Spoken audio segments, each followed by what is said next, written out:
પવિત્ર શ્રાવણ માસ ગોકુળ આઠમ શ્રી કૃષ્ણ ભગવાન જન્મોત્સવ નિમિત્તે ભગવાન શ્રી કૃષ્ણ જન્મોત્સવ પર્વે સારંગપુરમાં વિરાજમાન હનુમાનજીના સિંહાસનને મંદિરને ગોકુળની થીમનો શણગાર કરાયો। શ્રી કૃષ્ણ જન્મોત્સવ ભવ્ય ઉજવણી કરવામાં આવી। સ્વામિનારાયણ મંદિર વડતાલ ધામ સંચાલિત સુપ્રસિદ્ધ યાત્રાધામ સારંગપુર ધામ કષ્ટભંજન દેવ હનુમાનજી મંદિર ખાતે પણ શ્રાવણ મહિનાની ભવ્યાતિ ભવ્ય ઉજવણી કરવામાં આવી રહી છે। આજે પરમ પૂજ્ય શાસ્ત્રી સ્વામી હરિપ્રકાશદાસજી પ્રેરણા અને કોઠારી વિવેક સાગર સ્વામીના માર્ગદર્શનથી પવિત્ર શ્રાવણ માસ અંતર્ગત કૃષ્ણ જન્મોત્સવ નિમિત્તે બાંસરી વગાડતા હોય એવી પ્રતિકૃતિ દર્શાવવામાં આવી છે।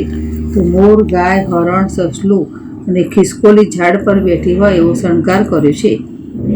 ઓરચીડના ફૂલોમાંથી મોરના પીંછવા બનાવ્યા છે।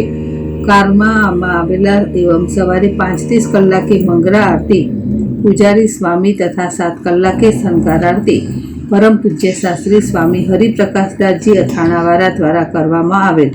બપોરે 11:15 કલાકે અનેકવિધ ડ્રાયફ્રૂટ, મીઠાઈ, અન્નકૂટ ધરાવ્યો હતો।